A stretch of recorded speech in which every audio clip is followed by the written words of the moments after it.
So what we'll talk about now is, and this is something that I usually like to go over on, say, the fourth day of our workshop, to really bring in full circle, like, a lot of the stuff that we've experienced in the workshop, and also how it sort of ties into this time period, that we're living in.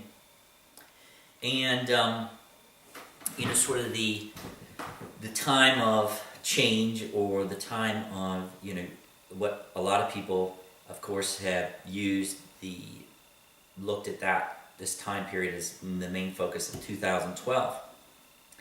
And, in a way, the 2012 is just a date on the calendar. It's just a, December 21st, 2012, or whatever.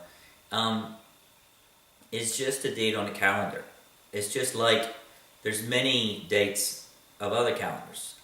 There's many cycles that are basically ending and also beginning right now. Not only a 26,000 year cycle, but a million or so cycle, and a couple billion year cycle that basically is ending and another cycle's beginning. So it's just not like one cycle. And if you look at things on, to get away from, say, the view of everything as being very concentrated within, say, one day or even 1 month, is to see that in the, in like the eyes of Source, 1,000 years is one day. And so, on a looking at a scale of 1,000 years, just a low 1,000 years, not even 26,000 years, 1 year in itself is like a couple minutes. So we're already at the peak, on this change. We're already moving into the next cycle. And so we can have, like, a lot of different views, and the ego and, a lot of fear has been presented out there to keep people in that frame set of, say, ego consciousness or illusion, from being really aware and distracted from what really is happening. And like I said, I think it was the first day or whatever, is that if you have fear of something, you will not be able to completely understand it. So on a level of, say, illusion or control of the mind in some ways, if a person's consciousness is in a state of fear, that it actually is that vibrational frequency of your being not only changes the vibration of your body and so on else, but it also prevents the consciousness in that state from truly understanding what this time period is all about. So, October 28th, which is coming up in about a week from now, is a very, another big date, but, not very few people are it's actually the end of one of the Mayan calendars, And so, to say that this is the end or this is the beginning and all this other stuff is strictly more of a fabrication. We basically, as the collective consciousness, are choosing in a lot of different ways which way we're going in some ways. Over every single workshop I talk about this subject.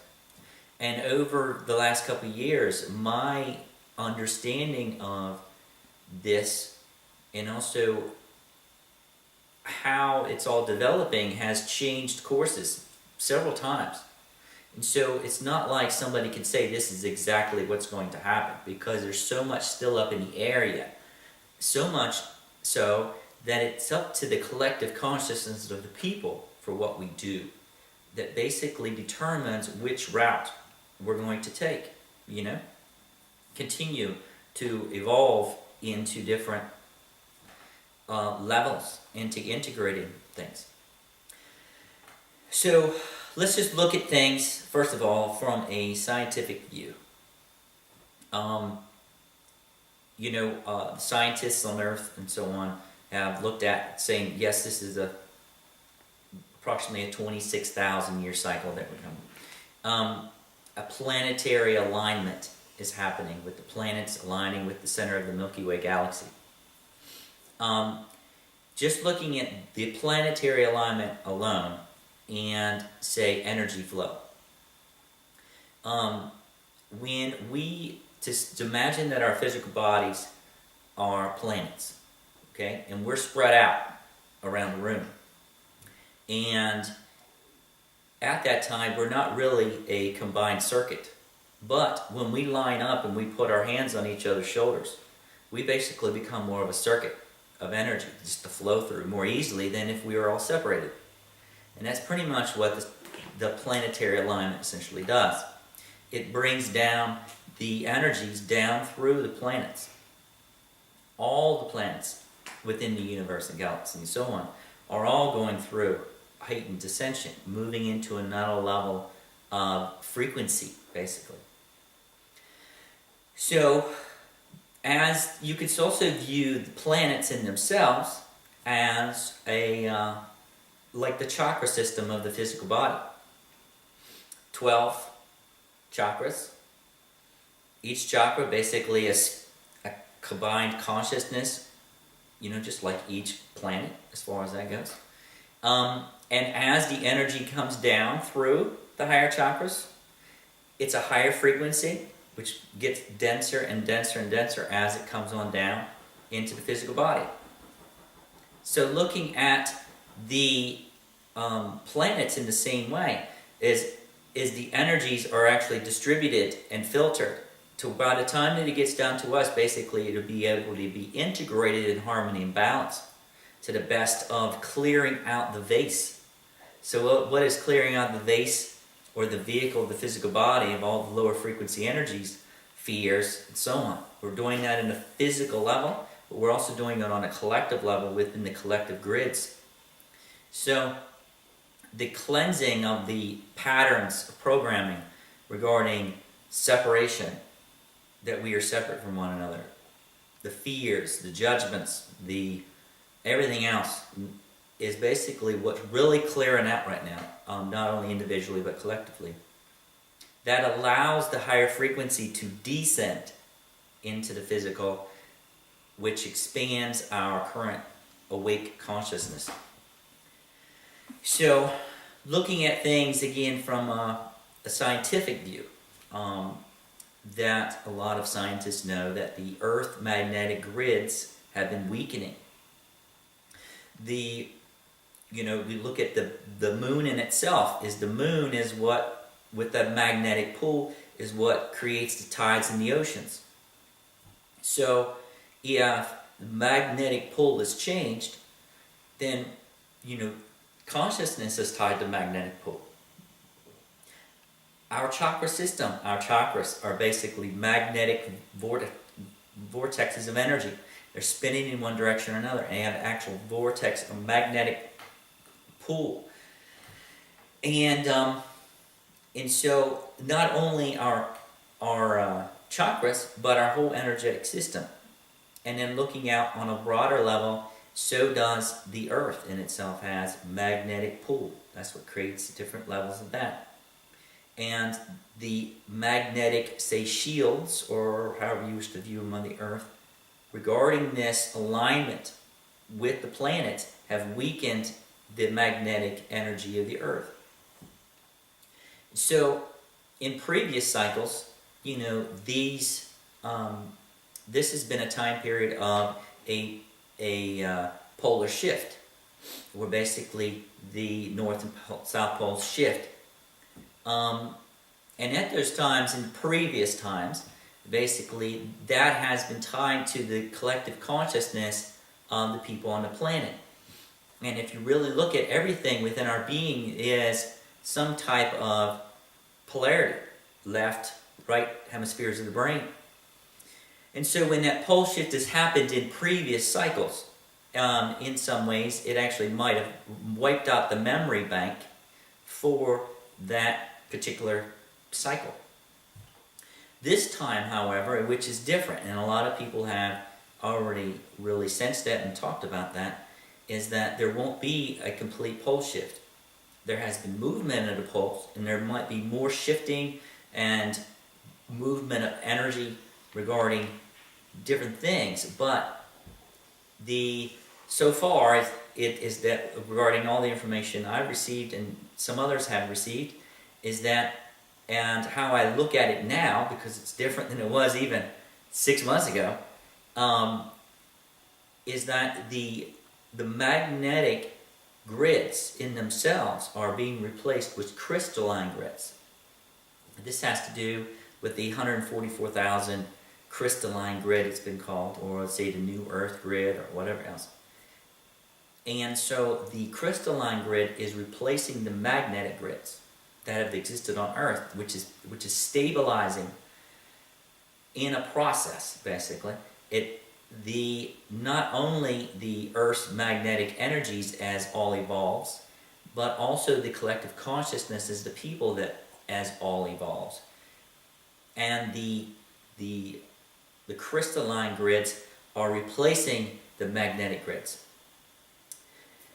So as we move forward in the coming days, months, years, and so on, that over time everything's evolving into the crystalline age. Some people call it the golden age or whatever it is. But it's really just an expanded knowingness and also expression and experience of our true higher levels of our own consciousness. It's moving into the expanded expression of who we really are, out of the illusion that we are all separate, that the illusion of fear, and so on. So some other things to really look at is the crystalline nature of our physical bodies. Our bodies are mainly, as we talked when we did our DNA meditation, made up majority of water, 70 to 80% water. Water, crystalline nature of crystals and so on can be reprogrammed.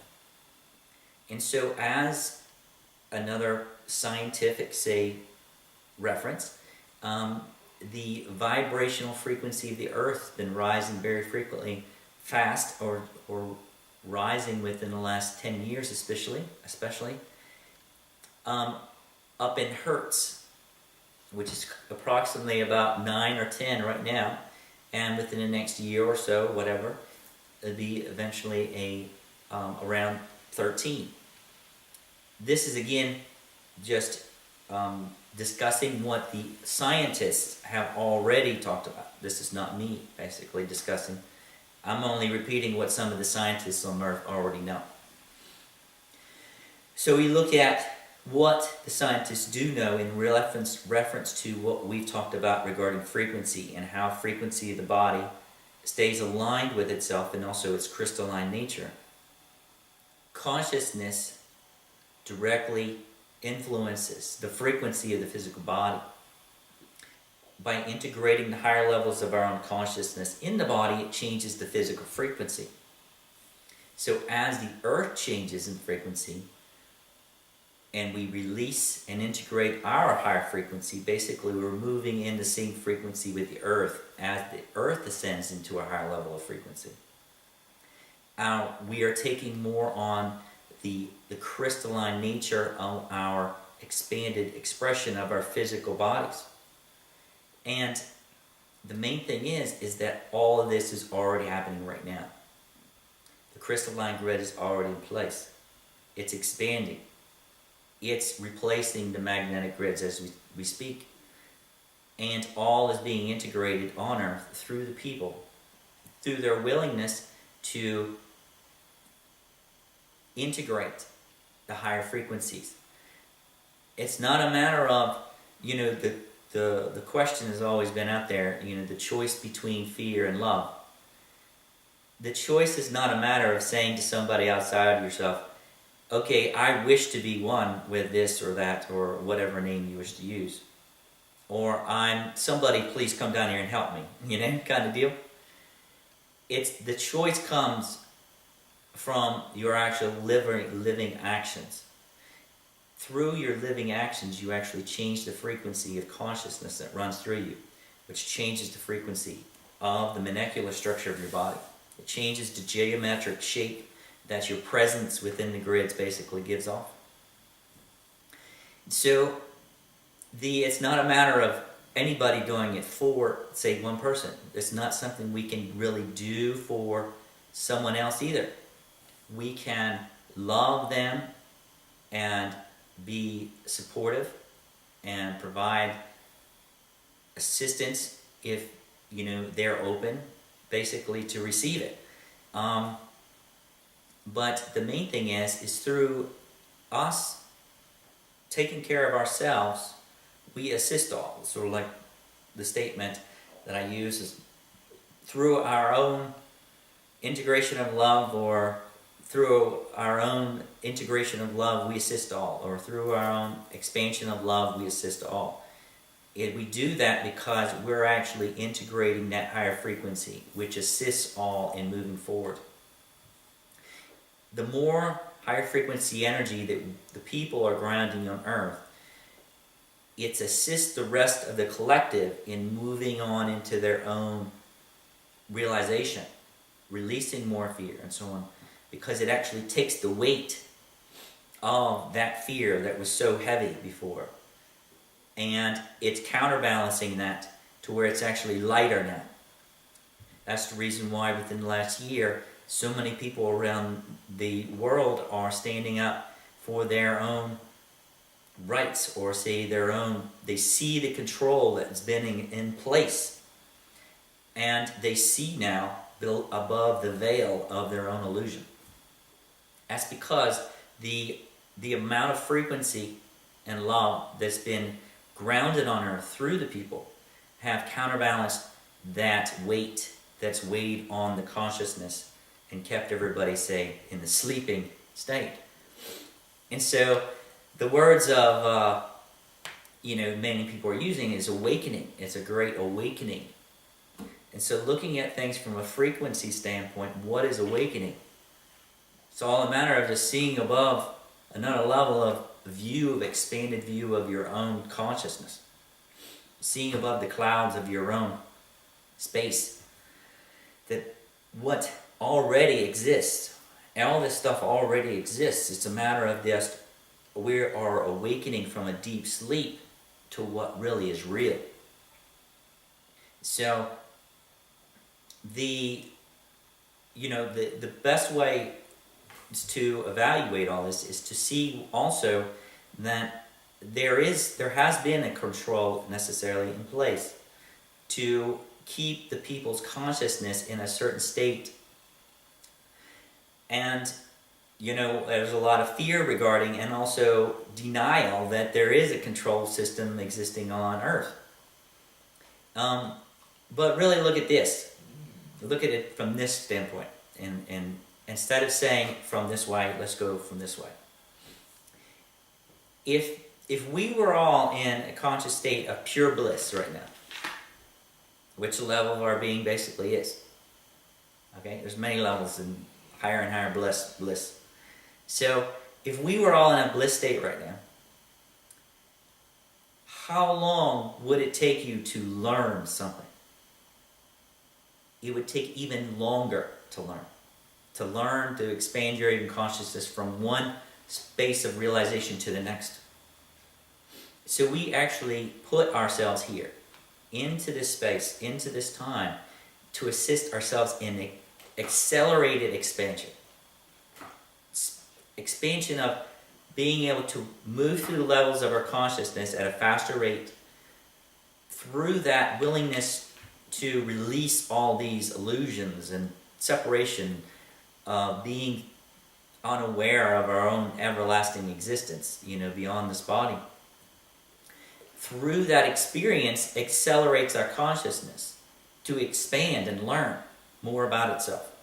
If we were in a conscious state of pure bliss, nothing, no turbulence, no up and downs, no polarity or anything else, it would take us hundreds, thousands of years to learn just one lesson that we're now learning in one day, or even 1 minute. We're going through levels of our own clearing and expansion in very fast rate. And so that's the reason why we do this. We do this to learn and expand. It doesn't, the control system in a way is another part of our own self in an expanded way. All energy within existence originates from one source. It's all spread out. It's an extension of just the fingers of our own being. This time period also has been called sort of like the the out breath of source, and then the in breath cycles. So you can see, like right now is like the out breath, out, as far as you can possibly breathe out to the furthest extent, and putting yourself out there into furthest reaches of reality. That means what is when you separate yourself, that outlet, separation, lack of knowledge, so on. And that's pretty much where we are right now. But the in-breath is started. So the in-breath is coming back where a lot of people were saying, feeling like home, going back home. Where the source, we're coming back home. So basically if you're coming back home, what does that do? More realization of who you are, more remembrance, because you're actually coming back into the remembrance of who you are. You're expanding your consciousness, you're awakening more, you're actually moving in frequency. And source light is frequency, just like every level of our consciousness is frequency. We're actually integrating that here, not only in physical cells, but also in the earth. All the planets are ascending. Another scientific, thing, related to all this. The planets in themselves are, all the planets have been changing in their atmospheric levels, their magnetic energies and so on. And over the last years, we've, a lot of things that a lot of people have noticed is, of course, what's described as global warming. But a lot of people would view global warming as something coming in out from the outside, affecting here now. Yes, of course, the world could be a heck of a lot less polluted. That would be a nice thing. At least, it'd make it easy for everybody. But it's not the main reason why global warming exists. There's already been, again, scientific evidence that at the bottoms of the oceans, there's been dramatic increases in temperature in the bottom of the oceans compared to the change in temperature at the surfaces. The actual heating that's melting the ice caps and everything else is actually coming from the inner earth. It's radiating out. The heat's coming from within. And everything comes from within. The heat is going out. It's melting everything. It's changing because what is accelerated consciousness? It's heat, frequency. It's radiating out. It has to do with the hertz and everything else. All the planets have essentially been doing this, heating from the inside out. It's not the atmosphere of the universe, of course, has frequency running through it, but the heating of the planets have been coming from within. So the whole global warming thing is also another level of, destruction from really what is going on. And the more that we continue to stop letting go of the separation from one another, love ourselves more without conditions, continually look at the world and the collective, that change is coming about. The more that we love ourselves, the more we love, the universe, we love the change instead of holding on to the change or fearing the change. We know that basically through the change, more expanded unity consciousness will be grounded. And if the more patience, understanding, forgiveness that we have for everyone involved on earth, the easier necessarily this change will be for everybody. There's many policemen now in the United States. There's many military people also. That it's going to be a choice for everyone. It's not to hate from one side to the next. It's a matter of joining and seeing that we are all one. Doesn't matter about what color hair we have or how tall or short we are. We're all one. We're all one collective, not only connected to the earth, but we're all one collective, one brain consciousness. We are a collective consciousness experiencing physical reality together. So that's the main point about this time period, and like I like to share is, yes, there is a ton of scientific evidence that backs up every single thing that we're talking about here. Everything I just shared with you is not based in beliefs. Everything I share with you is actually my physical experience. And so it's a matter of letting go of the beliefs. A lot of people's egos these days are saying, prove it to me, and then I'll believe it. It's not anything to do with beliefs. It's a matter of letting go of all the beliefs. All the beliefs you're saying that somebody's coming to save me, and we're the only one that exists in this universe, and there's no other beings and other planets, our brothers and sisters and everything else. We're all one. So the more that we let go of all this illusion, the more everybody would become one. So that's my spill for this change in time. And we just have to continue to have patience and love with each other. We don't all have to have the same viewpoints. We just see that we all are different in a little bit of different ways. But we can put all these differences aside and unite on a more collective level and start working together more. So, anyway, that's my explanation of it for today. And then, heck, next week, or say a couple months from now, I might have a whole nother expanded view of it. I don't hold on to anything that I just said right there. It's just my experience and explanation to this point. So, if that's it.